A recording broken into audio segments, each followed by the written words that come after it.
I'm Jonathan Gerwitz, Vice President of KGB Texas Communications, and welcome to thePoint, a series that focuses on the issues that move our community. Today we're visiting with Russ Handy, Director of Aviation for the City of San Antonio. Welcome, Russ. Thank you, Jonathan. Glad to be here. And let's get right to the point. The airport's been racking up some great numbers lately. Let's talk about passenger count first.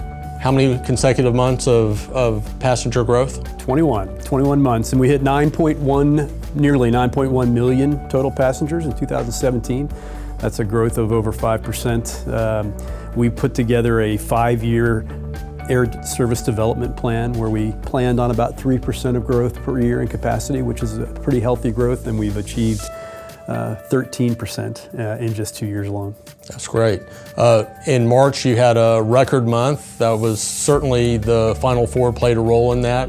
Tell us about those numbers. It sure did. So 850,000 people traveled through San Antonio International in March. It's the second highest growth month of the year. If you add on the first few days in April where the people were departing from Final Four, it's nearly 1 million.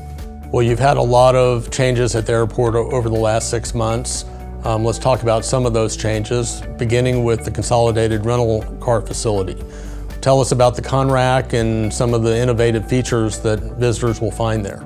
Now, we're really excited to get the Conrack open. If you rewind, just a few short months ago, renting a car here was a bit of a painful experience. You had to get in a shuttle bus and go out to one of the satellite locations on the airport campus, haul your bags on and off the bus, and now it's a really pleasant experience. You rent your car right across a short sky bridge. When you return the car, you park it in the garage. The rental car folks take that car and service it right on site at the quick turn facility right next to the garage, all part of one large facility. You take your bag and you walk across the sky bridge. In about 3 minutes you're at the ticket counter or walking to the gate. So we're really excited about it. And not just because it's a really great customer experience for car rental, it is, but it's also an incredible reflection of our community and our art and culture. If you walk into the lobby of the Conrack, there's a full width, a couple 100 feet wide mural that captures 300 years of San Antonio history. Susie Gonzalez, Michael Machaca, 2 local artists competed for the honor of putting that piece together, and it's fantastic. You mentioned the garage as well. So underneath the rental car facility, the first 2 levels is a brand new short-term parking garage, which we're really happy to have that back. We didn't have that short-term parking for quite some time, and it's a wonderful experience as well. Another walkway. This one's underground, so you never have to cross the street, a busy street. So it enhances safety, and we've also tried to integrate the latest in technology. So when you come into that short-term parking garage now, there's a park assist feature which tells you exactly how many spots are in the garage, on what level, on what row, and then when you look down that row, you can look up and look at an indicator to tell you where those open spots are. So you find your parking spot very quickly, and you're about a 2-minute walk from the terminal. San Antonio International Airport now has 45 nonstops to domestic and international destinations. You've added a number of new nonstops recently. Tell us about some of those. We have a number. In fact, as I said, over the past 2 years, we've grown capacity by 13%. We were excited to welcome a couple of new airlines, both Air Canada and Frontier, over the past couple of years. Air Canada started nonstop service to Toronto on 1 May, and that's getting very good performance from both business and leisure travel. We're about to get our 5th nonstop destination into Mexico in late June, with Interjet going to León, Bajío, a very, very rapidly growing area, exciting connections between San Antonio and that region. Number of other spots. Fort Lauderdale will be added in July. Fort Lauderdale is a great place to just connect to South Florida, or it's very much a gateway into Latin America. Similarly, Philadelphia, American Airlines added Philadelphia service starting in July as well.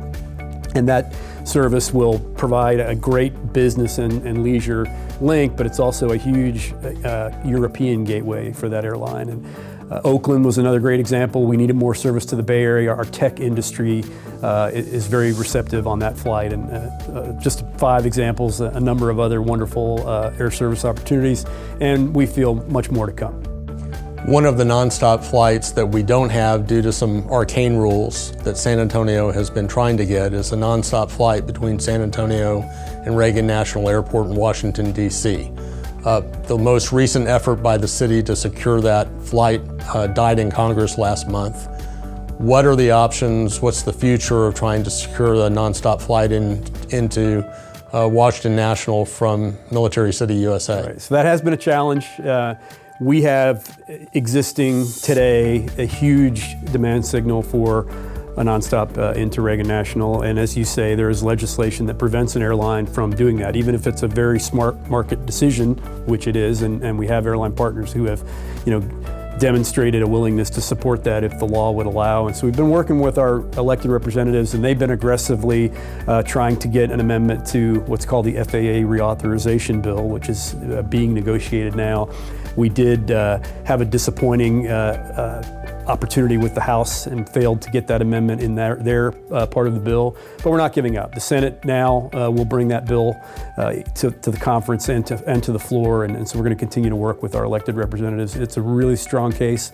Unfortunately, as you identified, it is kind of an outdated rule based on some old market conditions, but there are some forces that are fighting it for their own, economic reasons. And in this case, there was a lot of misinformation and inaccuracies that were portrayed to Congress that complicated things. So really, we're going to focus on the truth, focus on a data-driven decision to allow an airline to make a smart market decision.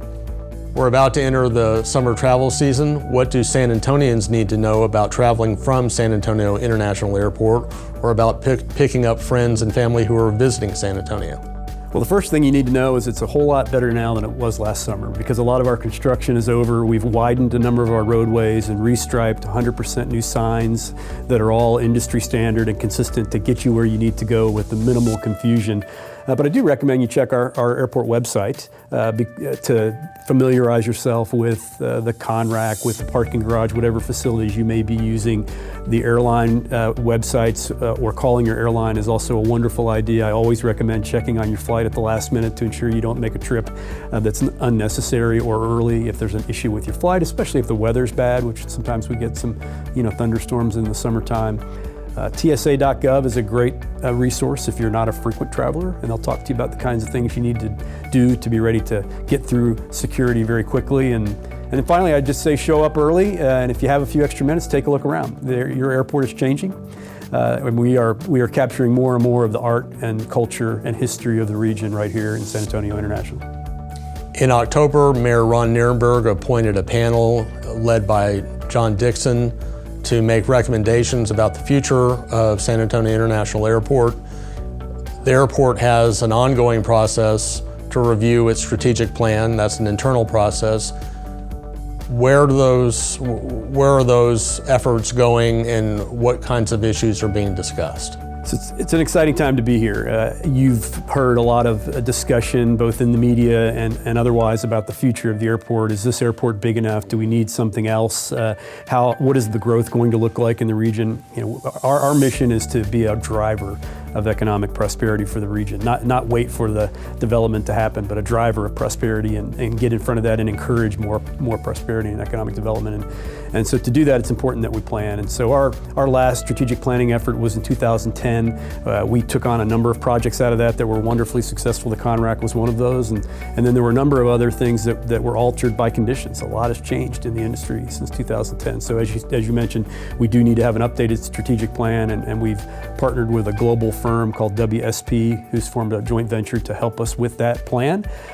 They are experts at airport planning, have done it all over the world for a number of airports of a variety of size. And the good news about the timing of it is, as you mentioned, the mayor's committee of 21 senior executives from across a diverse population of industry and travel and tourism in the region are charged with the mayor to examine the data associated with what the growth of this region is and will be in the future. So from 20 to as far as 50 years out, analyze that data and then bring a set of recommendations to the community on where they believe the community should go.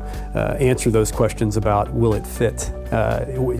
We know we're growing. We know we need more capacity in this airport. The question is, Not a matter of if, but when, where, and how big. And those are the kinds of questions this committee will ask. And the beauty of the timing is WSP will be the engine behind that committee. They'll be providing the rich data and the analytics that these committee members need for John and that team to bring recommendations forward.